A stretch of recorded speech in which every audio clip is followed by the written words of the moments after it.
Everyone hits a bump in the road. What do you do with it?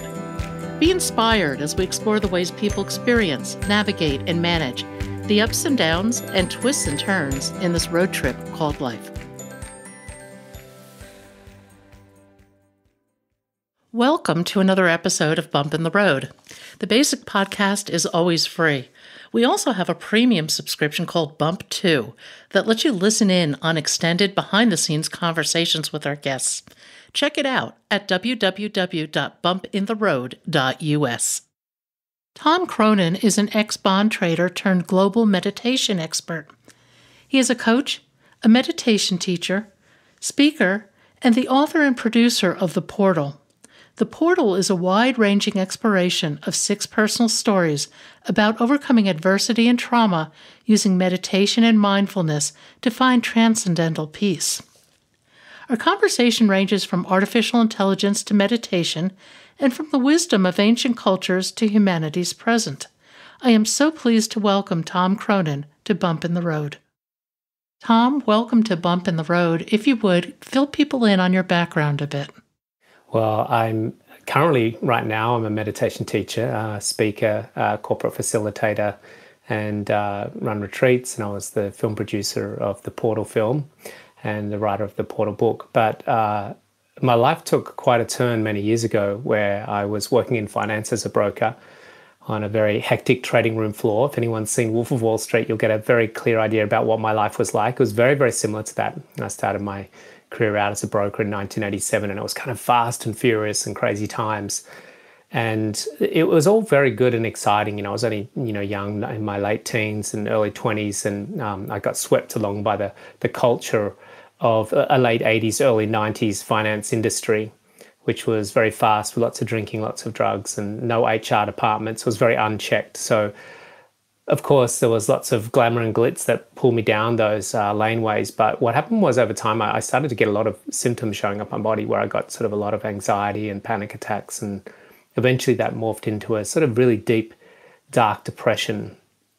I had a lot of addictions and a lot of self-loathing and feeling very lost with where I was going with life. It definitely wasn't the path that I ever imagined myself to be on. I wanted to be a journalist writing articles for Time magazine about capitalistic greed. And here I was as a, drug-taking broker in the finance industry earning nearly $1 million a year. So I'd come a long way from my sort of orbit without realizing it. And that led to some very extreme sort of anomalies in my body, the anxiety and the panic attacks, depression. And then eventually I just had a full-blown nervous breakdown at the age of 29.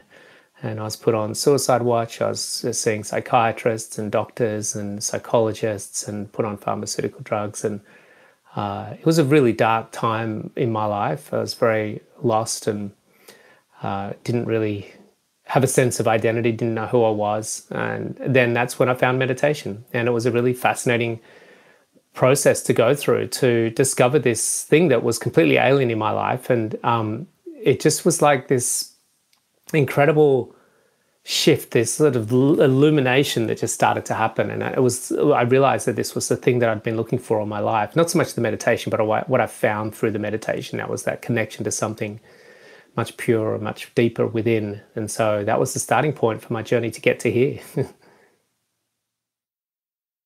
Meditation's so interesting. Some people still think it's a little bit woo. And there are so many different types of meditation. I think there's something for everybody. How did you pursue your meditation practice? I did do a lot of research. This is the thing. There are many different techniques, and it's about not only just finding the technique that you feel that you resonate with and the one that you kind of feel you can implement and integrate into your day on a daily basis. If it's like a 3-hour meditation that you have to sit in lotus and only in lotus and you can't sit in lotus, then it's probably going to be a difficult meditation for you to integrate. So finding ones that are going to suit you and your lifestyle, you and your practice. Now, if you want to go off into a monastery and live for, a life of reclusiveness, then those longer sort of meditations might be much more suitable. I found one that I could really integrate because I was still a broker. I had, financial commitments. So I actually started meditating and continued on for that job for 16 more years of all things. So it wasn't the industry that was the problem. It was my relationship and my thought track while I was in that industry. And so for me, when I look for meditation, I look for something that would be quite impacting quite quickly. something that I knew that there were tangible results, and something that was not going to take up huge amounts of time, but was very effective. So that's when I found, for me at the time, it was a transcendental meditation or transcending meditation technique that put me into quite a deep state quite quickly. For other people, I would just suggest just do your research and find a technique that works for you. And then within that technique, find a teacher that you resonate with. Ideally, I find that, finding a qualified teacher and putting yourself through a course, that proper training, is going to be the most effective way to learn. Wow, I didn't realize you stayed in finance for 16 more years. What was it like to manage this loss of identity and reintegrate back into your same job? Look, initially, in all transparency, it was very difficult initially because, I went from very quickly being like one of the wildest party guys that, was leading the pack as far as going out there and doing crazy things, to not wanting to do that at all. Once I started learning to meditate, all those addictions and those cravings just melted away. And I had to find a way to integrate. That whole industry was built on, drugs and drinking and partying at that time. It's changed a lot now, thank goodness, from what I hear. But I had to find ways to integrate this new way of living in that industry. And initially it was very alienating and quite challenging. But what I learned over time was that to really live my truth and do what was true for me. And what I found was, because a lot of what I had to do for my job was to entertain clients. These were the bankers, the traders that were dealing lots of money and doing them through our company, through me. To develop those relationships, we had to entertain them, and usually it involved late nights, drinking in nightclubs and parties. But what I found was a new way of doing that, and that was to take them and their wives and my wife out for dinner, or to the opera, or to yoga retreats. We'd go on surfing safaris. And what started to happen was I found a way to elevate their life, not deteriorate or detract from their life. And it was great for my business. It really helped, because it was a way to add value to my clients' lives by giving them something that was going to elevate them in some way. That's brilliant. Yeah, it was very unique for the industry, I must admit. But I just had to find a way that was going to make it work. What made you ultimately decide to leave trading? It's just this deep arising that came from within about having more to do in life than what I was doing. It just got harder and harder to turn up each day and just quote, a quarter point movement on a 10-year bond and try and make some money out of that. It just felt that there was not that there's anything wrong with that job. It's, we all need to provide for our families, and that was a really great medium for me to do that. People go off to do all sorts of jobs just purely because they've got to feed their family and pay for their mortgage or their rent. So there's nothing wrong with working in a position where we don't have a passion for it. Because I think I just wanted to segue a little bit. We've become very obsessed with this idea that our job should be really, really fulfilling. And this is only a very new phenomenon. Traditionally, for thousands of years, most jobs were basically just to feed your family and to put a roof over your house. And this is a very new idea that if we're not working in a career that is our life purpose, then there must be something wrong with us, and we need to drop that. Even Superman had a day job. He only wore Lycra part-time. So I was wearing Lycra part-time, but I decided to wear it full-time now. But for me, I had to find a way to do this in a bigger way and a more sustainable way that would enable me to do both. That is, to do something that I love and do something that I feel is a great passion and something with a lot of purpose, but something that could also sustain my, personal and family needs. So that was trying to build a career. And it took quite a while to do that, to have the confidence and the courage. Admittedly, I had a 26-year career in finance. The first 10 years was being Wolf of Wall Street. The second 16 was, doing it with some more mindfulness and more consciousness. But it took a while to map out a particular model that would now enable me to financially survive. And even then, that, like all entrepreneurs will know, it doesn't plan out how you expect it to. And so that took even then a lot longer for it to become a financially sustainable model. Where did the idea of the portal, both the book and the movie, come from? Well, I'd seen The Secret, and The Secret blew me away in a couple of respects. Firstly, I really liked the subject matter. It was the first time I'd come across that. It was very early days of this whole personal development, law of attraction thing, even though, Napoleon Hill's book had been around for many, many decades. But what they did was they managed to take a film and a book and take very esoteric subject matter. That is what you think you can attract. It was quite phenomenal what you feel you can attract. And they managed to insert that into the households of the world. They mainstreamed this very esoteric idea. And so that really excited me about the possibility of mainstreaming meditation through a film and a book. Because at this time, this was pre-apps. There was no Headspace and Calm, and meditation was very much still unheard of. And I just discovered it, and I was very excited after seeing The Secret that I could potentially do something like that to mainstream meditation. And so one thing that left me a little bit disappointed, I guess, with The Secret was that they showed you the what, which is, hey, you can attract things if you think and feel about them. But they didn't show you the how that much to some degree. There was no sort of training after the course. And that's what really inspired me, was that if I could make a film and book and provide the training, we show a film and a book that inspires you to meditate through 6 personal stories that have all had a major transformation when they started to meditate, that maybe people might want to learn meditation. Then if we provided the tool for them to learn to meditate, then that would be sort of the whole complete package. And that's what we decided to create with the portal, was a film, a book, and then a meditation program. Tell people a little bit about the project, because it is an astonishingly beautiful and very aggressive project, actually. Yeah, look, it's been blood, sweat, and tears, and I'm still recovering from it. It's been a long 9-year journey. It was much, much more difficult than I thought, and still has its challenges. Trying to get a film out to the world and get people to watch it is a lot more challenging than I thought. I just had this idea that it would just go viral and everyone would watch it and it would just become a global phenomenon. Like, why wouldn't you, right? I'm just realizing that things are a little bit harder than that. So we wanted to do something that was different. We'd seen a lot of documentaries that was sort of quite mainstream, just a lot of information. And we wanted it to be something that was an emotional arc that tracks the arc of a natural film emotional arc. And that's, following the hero's journey.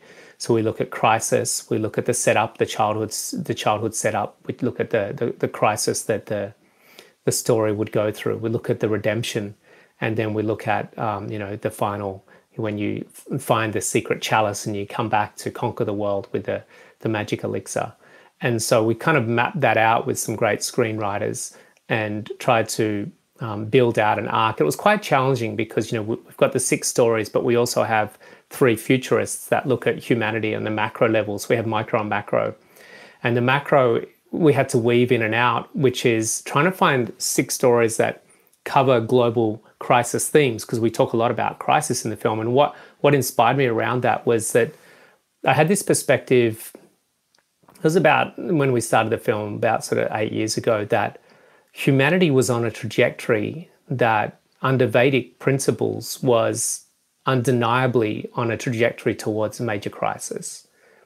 See, when we sustain a particular status quo and we maintain that and maintain that and maintain that without any evolution, without any progress, without any change, then over time, only one thing can happen. So we have maintenance, which is Vishnu, the god of maintenance, and then we've got Shiva, the Lord of Destruction, which comes in and starts to remove the obstacles to that maintenance, because everything must evolve and grow and progress and evolve.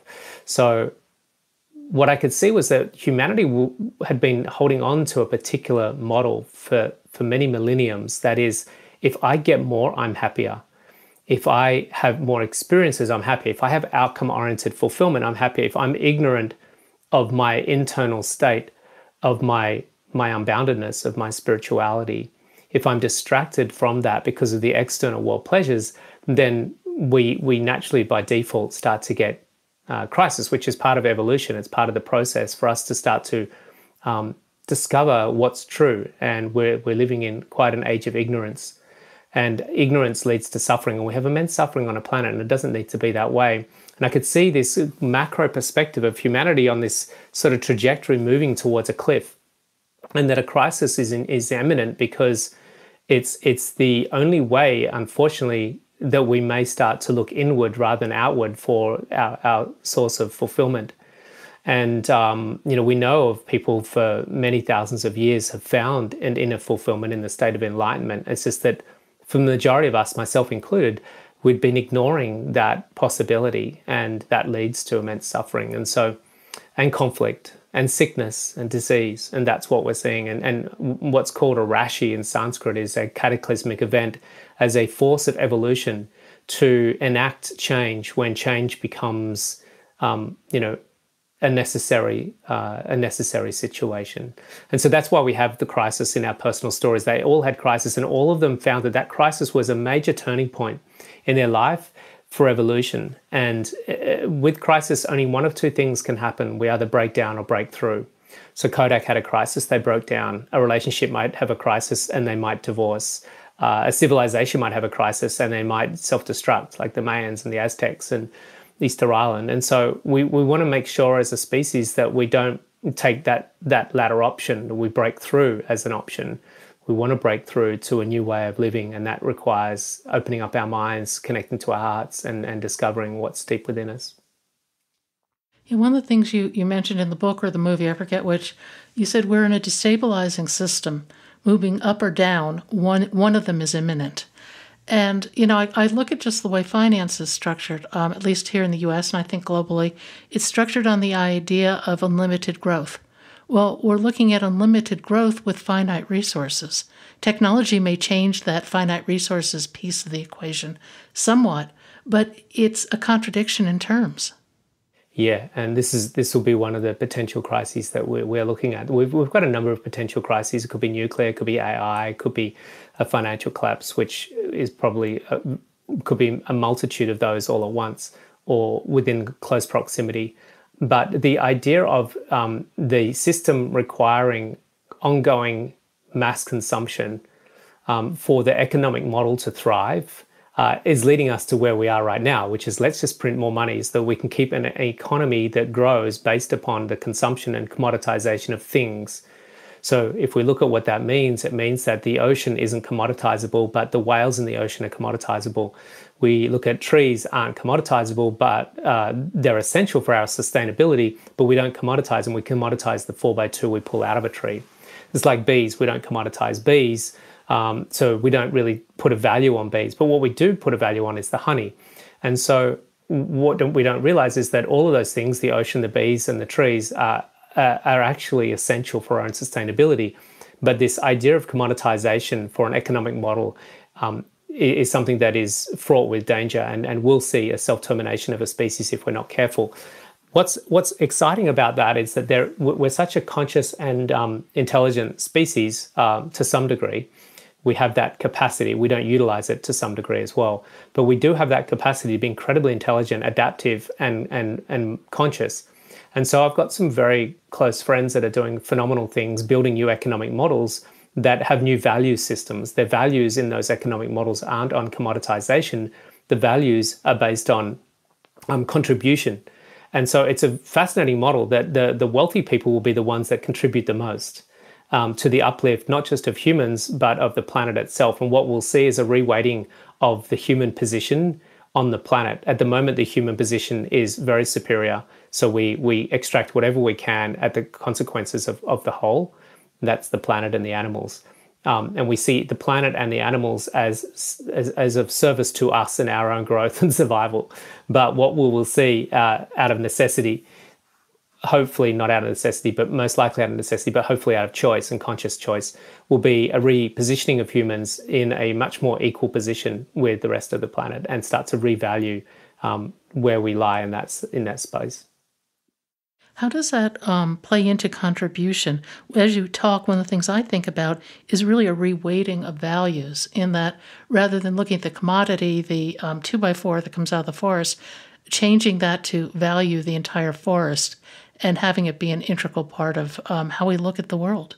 Yeah, absolutely. So it will be things like, and these economic models are very complex. It's very hard to build something that we don't know, how it's going to play out. And it can only be built into a system where the state of mind of people are able to embrace that. Because unfortunately, we have so many egos operating on the planet, and the ego can only be motivated by its own personal pursuits. And so if an ego, which is basically all companies are run by egos, that's an individual with a personality and an identity.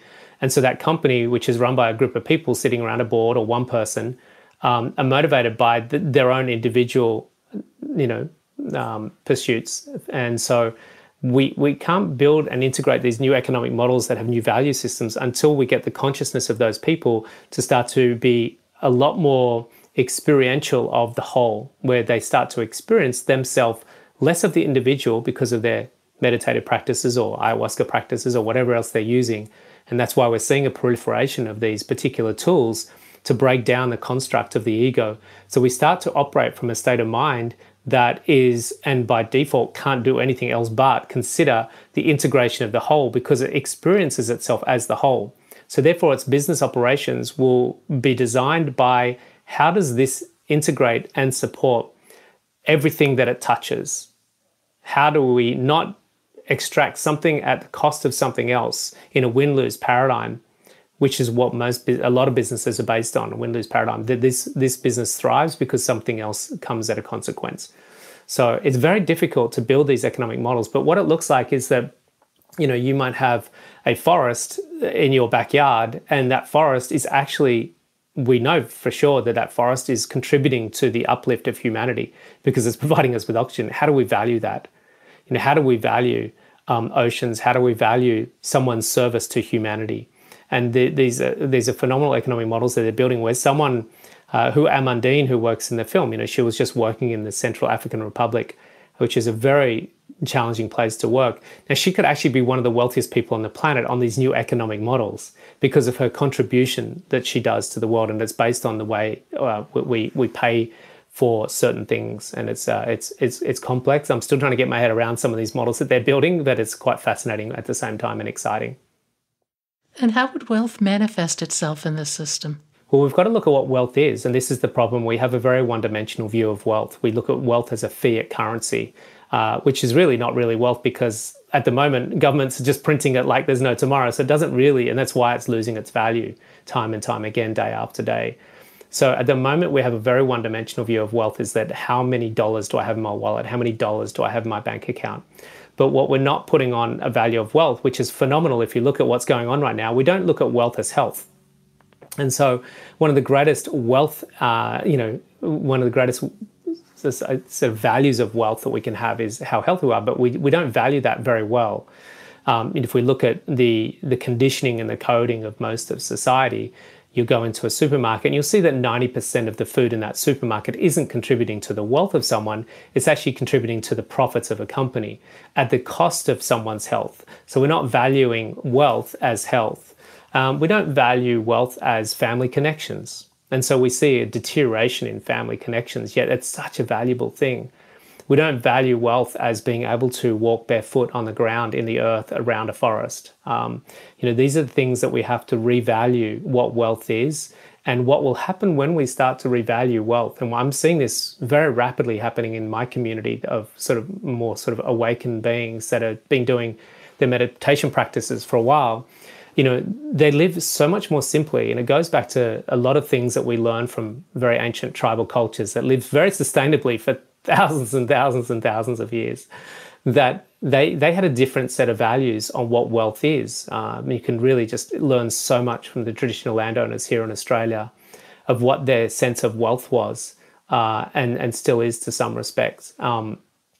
And it was, being on the land. It was connecting with the land and living simply and eating just what they need, consuming just what they need. Whereas I just moved house, and it made me kind of quite repulsed when I realized that I had like 300 boxes of stuff. And my wife and I looked at it piled high as it went into the truck. I'm like, how did we work so hard to buy all of this stuff just to put it in the back of a truck and move it to another location? And it's something that we never used to do as a species. It's a very new phenomenon. It's only 50, 100, 200 years old, probably only 50 to 100 years old. This idea of mass consumption and accumulation of assets in this idea of what wealth is. What role does AI have to play in this sort of evolution of human behavior and thought? That's a big rabbit hole. I don't know, to be honest with you. I don't think any of us knows. I think we're on the precipice of something that's exciting or incredibly treacherous. Um, from what I hear from the people that I talk to, AI is the greatest risk we have to the survival of humanity. And it comes back to the paperclip maximizer idea. Have you heard of the paperclip maximizer idea? No, I don't think I have. Okay. So the idea of the paperclip maximizer idea is that if you give AI a job to build paperclips, then the only thing that AI knows is to build paperclips. And so you give it some materials and it will start building its paperclips. Now, it will do that 24/7, night and day. It doesn't have sick leave. It doesn't complain. It doesn't, need holidays. It's just very, very efficient. So one would say that it's much better to have an AI intelligence doing that job than a human, because humans, they get sick, they get colds, they have to get vaccines, they want holidays and they want to take Christmas off, whereas AI doesn't have that discrimination. It's so efficient. So you think, well, why don't we just put AI in there? But then what happens is you give it the materials and it starts building the paper clips. But if it runs out of the materials, then it starts going, well, we need more materials. So then it starts using up your cars and your bridges and your pots and your pans because it knows it only got one thing. And it doesn't think about mindfully the consequences of its action. It just does the job because that's what it's programmed to do. So it starts using the cars and the bridges and the pots and the pans and starts building more paper clips. And then it runs out of pots and pans and bridges and cars. So then it goes, well, what else can I use? I know what, I'll use the humans to build the paper clips. So it starts using humans to build paper clips. And then, of course, we see the termination of the species. So it's a kind of, it's a metaphor used in AI risk circles when we're talking about the possible implications of AI. Just not so much, there's the other sides of AI being a problem in that people can use it for weapons of war, which we know are happening already, that some of the weapons of war with AI are quite concerning. And the problem with war and conflict and the idea of wealth being something that we can acquire is that we will always need to have the upper hand when it comes to conflict, which means we'll always need to build better weapons. And that just is also a self-terminating prophecy. So, but as far as AI, it can also be a phenomenal thing in that it teaches us how to be unconditionally loving. And this is what the Loving AI project is that we talk about in the film. When we code AI from our state of mind of an unconditionally loving perspective, if we're conscious enough to be able to have that capacity to program AI to be that way, then it can't be anything else but that. It doesn't have the capacity to be anything else but unconditionally loving, because that's what AI is. It's as good as what we code it to be. And so we have to be really careful about the state of consciousness of the coders that are coding the AI. Yeah, you say the biggest bottleneck is the state of mind of the creators, because we create what we are. And Einstein said something similar, essentially that you can't solve a problem with the same energy that created it. Yeah, this is the dilemma with a static mindset of humans. That's not, we're getting intelligent because we learn. We're always learning. We're listening to podcasts. We're doing uni degrees. We're studying. We're constantly learning. So we are increasing our intelligence. But quite often, what we're not doing is increasing our capacity to access wisdom. When you increase intelligence without increasing your capacity to access wisdom, which is innate, and that's because we don't do that internal meditative process, then we increase intelligence without increasing wisdom, and that's dangerous. What we need to do is increase intelligence, which we're doing, but increase wisdom and integrate wisdom and intelligence at the same time. Then things can really be quite phenomenal for the species. And look, I think there's been a lot of doom and gloom in this podcast, but I think as a species, we're getting there so quickly. We're seeing this rapid proliferation of, plant-based medicines and, and meditation techniques and qigong and breath work. All these ancient modalities are starting to be mainstreamed, and there's a very good reason for that, because it's essential that they get mainstreamed. It's not the time for these practices to be contained to these remote places anymore. There's actually a reason why they must be mainstreamed, and mainstreamed quite quickly and available to the whole. Well, they work, and I think that it takes a very small percentage of the overall population to start to create real change. And I would hope, in terms of meditation, going inward, seeking that wisdom that we need, I would hope we're getting close to that. We're getting close to both. We're getting close to self-termination. We're getting close to an enlightened planet. and it's going to come down. It's like 22-all with 3 minutes to go at the footy game, and no one's going to leave the bleachers. It's kind of like, let's just hang in there. This is a nail biter. We're going to see what happens here. So we're getting close to both.